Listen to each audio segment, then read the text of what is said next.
What up, guys? James from Bolt Bros here.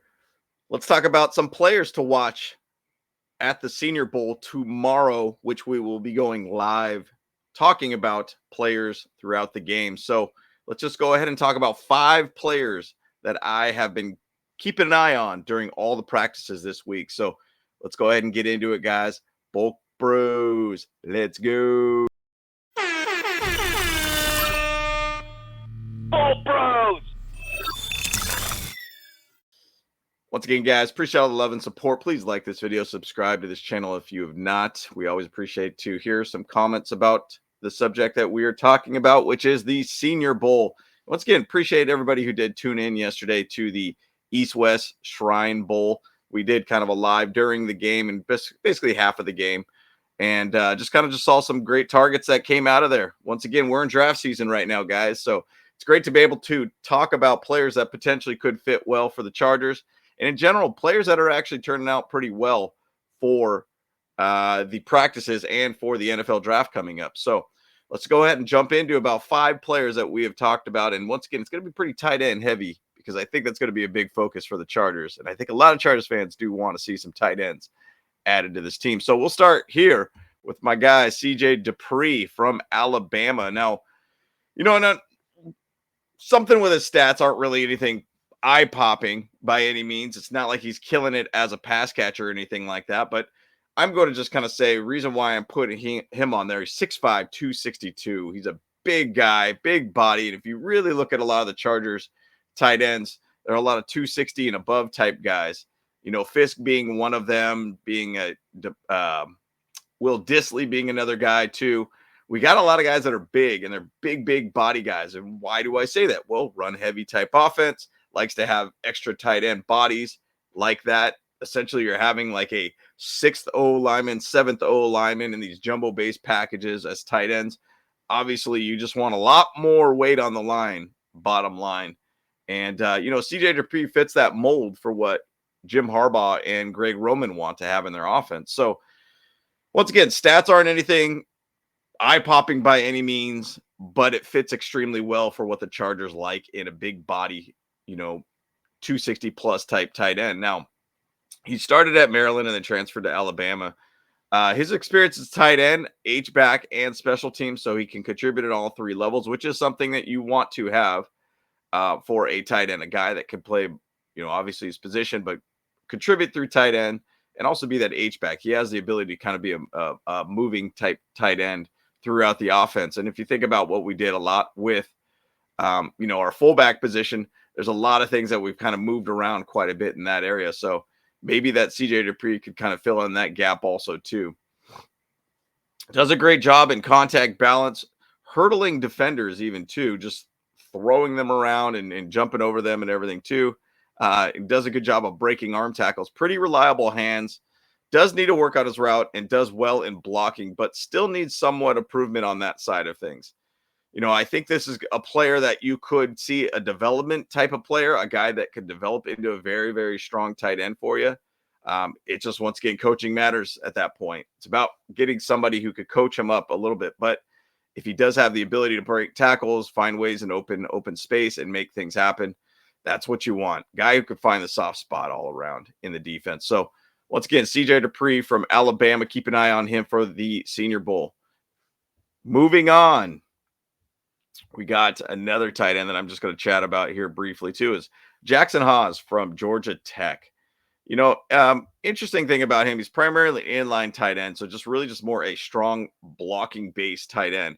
But once again, 6'4", 263 pounds, big size. Once again, he has the ability to be a great blocker. Fits extremely well for what the Chargers like size-wise. I mean, mind you, every season's different, but I feel like if we've learned anything about Jim Harbaugh and Greg Roman, they like these big body tight ends. This is a guy you probably get more on the back end too of the draft, but very, very strong blocker, guy that will be on the goal line for you, guy that will be there for short yardage situations, making sure as another blocker on the O-line. We did play a lot of jumbo last year. So it is one of those things that I think that they will be doing a lot more still ahead for this team. So Big thing is though he can't necessarily box out defenders very well. He's very raw as a pass catcher, but he will only get better, I'm sure, with the right coaching. Now, once again, he needs to be able to catch the ball to be able to be an efficient guy on the field. But if he is primarily as a blocker, he could fit extremely well. Once again, going back to Will Disley, he was primarily known as a as a blocker when he came over the Chargers, and he actually did extremely well as a pass catcher for us. So once again, it can get taught, and once again, could be something that maybe the Georgia Tech offense does not really look at a lot of pass catching based tight ends too, and they just use them more for blocking situations. And that could be a situation with Jackson Haas. But keep an eye out for him on the Senior Bowl tomorrow, which we will be going live talking about that. So moving on to a wide receiver, Tez Johnson, 5'10", 165 pounds, small guy, wide receiver out of Oregon, obviously, too. It doesn't seem like it fits like a glove anytime you talk about a Oregon-based player. But with Tez Johnson, he is just a fast dude. He is, I think he's in a 4.33 type speed kind of guy, a guy that has the ability to really go out there and just be a phenomenal slot receiver for you. And once again, do we really need a slot receiver? Ladd McConkey does a pretty good job as a hybrid type wide receiver for us, but at the same side, it's not a bad thing for us to do it. I put him more at the Darius Davis type level, type wide receiver.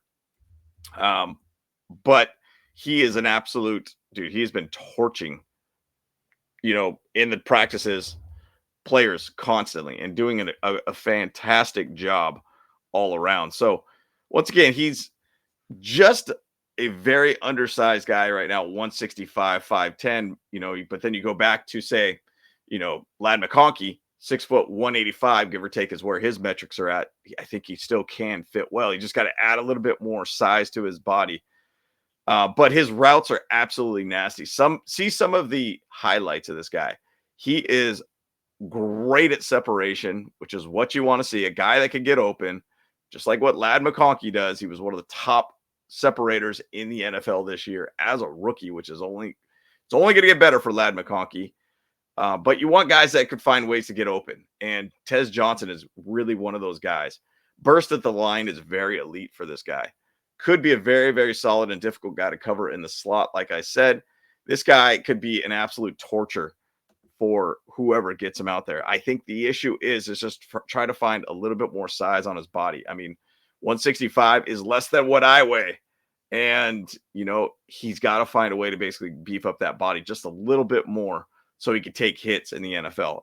Speed kills, once again, guys, as we know. But, obviously you're going to get hit every now and then. Speed does help out in ways to avoid tackles. But Tez Johnson is one of those guys that I think is going to have a big day at the Senior Bowl too. So keep an eye out for Tez Johnson, wide receiver from Oregon. Moving on. I've been really drilling quite a bit on the defensive line because obviously we're going to have a lot of shifting going on there. The interior defensive line might have a lot of shifting there. We got to get Poona Ford is one of those guys that you got to bring back. Tier Tart's another guy that we got to bring back in the interior D line. I think Morgan Fox is out of contract now too. It leaves a lot of gaps there. Justin Boygby, Tito Bonya is kind of a couple guys that we got still under contract. But this guy right here, Deion Walker, defensive line from Kentucky. This guy is an absolute massive human being. 6'6", 340 pounds, butt and gut that just could fill gaps all around. Just a massive body that can't be moved. Started 36 of 37 games in his college career, so very reliable. I like looking at players like that. Because once again, there's been times where teams kind of go after, and past GMs have really gone after these guys that have had kind of injury past, hoping that they could get healthy and everything too. I like to be able to see a guy like this that could basically stay healthy and a guy that could fill gaps. I mean, once again, we have not really had a true, very strong, nose tackle, kind of big guy in the middle since Jamal Williams. I think Poona Ford filled that gap and did extremely well this year. But what if you had Poona Ford next to Deion Walker, just a 6'6", 340-pound type guy in the middle of the line? Cool thing about him, too, just to understand about him, he's actually had a basketball background, too. So he's got a lot of body control, the ability to be able to have solid moves all around. I mean, go back to Antonio Gates, basketball player converted to tight end, did a phenomenal job of being able to box out players. Now it's different with a nose tackle, but basically the agility is what I'm trying to say. He's going to have the agility to be able to make things happen, and actually did do well. He did get about 7.5 sacks in 2023 too. So he has the ability, just like what I'm showing here, that he has the ability to get to a quarterback and create some pressure, but also at the same side has the ability to be able to be very good against the run game too. So I would say one knock on him too. I think he does need to play a little bit more to his size. He plays a little tall, but does need to be able to be a little bit more assertive with his size. He knows he's going to be able to control the line a little bit better. And I think that's with just a little bit of coaching, just understanding how he can, control the ball or control the line a little bit better. I think he's going to get better with it all around and play bigger. But I think once again, size is massive for him. I do think that he might need to be able to kind of shed just a few pounds to be a little bit more effective. But early down kind of guy, this would be a great fit for this team. Kind of reminds me of Jordan Davis, basically from the Eagles, which is a guy we were pretty high on when he came out of college from Georgia once again. But Deion Walker, defensive line, Kentucky, keep an eye on him for the Senior Bowl. Now moving on. Once again, what did I say? We're going pretty heavy on the tight ends here, guys, just because I know that's going to be a focus this offseason. So this guy right here, Elijah Arroyo, tight end from Miami. Once again, tight end from Miami. There's been a lot of really good ones that have come out of there. Jeremy Shockey, Greg Olsen, Kellen Winslow II, just to name a few of them. There's been a lot of guys that have come out of Miami that have done extremely well in the NFL. And this could be second coming of those guys that we did name off. Jeremy Shockey was a pretty solid tight end. Bubba Franks was another guy too, I believe, that was from University of Florida. Jimmy Graham, another guy too. And I feel like this guy kind of fits the Jimmy Graham mold more than anything. 6'4", 251. So he's got a good amount of size, not that 260 size. But once again, this is a guy that could be a very hybrid type tight end, a guy that can work multiple spaces for you. And he fits well in that same thing with the Hayden Hurst kind of role too. Kind of a guy that's a little thinner, but a guy that has the ability to block, a guy that has the ability to make big plays, big catches. This is a guy that you really want to keep an eye on too. And he's been killing it in practices too. There was actually one play that I remember watching in the practice where he did a great job of setting the edge and just absolutely held up a great block off the edge and allowed the running back to be able to get into the end zone. He has the ability to be able to be a great blocker and has been making great plays with his hands. Big thing is health with him. 2022 and 2023 in total only played 11 games, had a lot of knee injury situations there, and he does need to basically get healthier. Now, once again, that's not going to say that's going to completely keep him out of the NFL. I think he's got a great chance to be able to have a good career in the NFL. But once again, it's kind of that thing where it's like, man, you have had injury issues. You haven't been able to stay healthy. But that's why you got a guy like a Ben Herbert with the Chargers. If anything we learned last season in 2024, Ben Herbert has a knack to be able to get guys back on field quickly and to make sure that they are going to be healthy to be able to be out there. So I feel like that was one of the best seasons the Chargers have ever had for injuries and getting guys back on field. So once again, getting back to Elijah Arroyo, does a great job in the soft spots and defenses, which is great. Think of it kind of like how, Kelsey always tries to find that soft spot and to be able to be open for the quarterback. Does a great job with his hands, very soft hands. So he has a great ability to be able to catch the ball and to be able to move with the ball in his hands. One thing too, just to go throw it out there too, he did play with a lot of head coaches that prioritize blocking, but still needs to get a little bit better with that. Now, once again, this is that same idea. Greg Roman, Jim Harbaugh, physical guys. Blocking is going to be a priority for the tight ends. And I think the thing is, Elijah Arroyo is going to be one of those guys that will be a priority. Well, that can be that fit for that type of need for this team. Now, I do think, once again, you kind of look back at, I was saying a lot last season, I don't think we're ever going to get really an elite-based tight end. But at the same side, you do need to find a tight end that can catch the ball when necessary. If you just remember the Texans game, they kind of showed that weakness in our team that we didn't have a pass-catching tight end, too. So a guy that could really go out there and make it happen. And I think Elijah Arroyo could be one of those guys that has been moving up on the draft boards, too. We'll see how he goes during the game tomorrow, which we will be going live for during the game. We might not just do the whole game, but we might just do partial of the game. But either which way, guys, these are 5 players that I have seen that I think are going to be really, really solid players for the Chargers, or guys that can fit well for the team.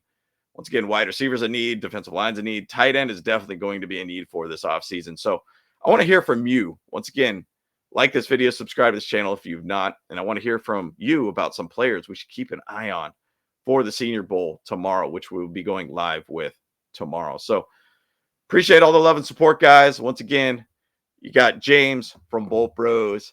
Let's go. Hey, what's up? Cameron Dick here watching the Bolt Bros podcast.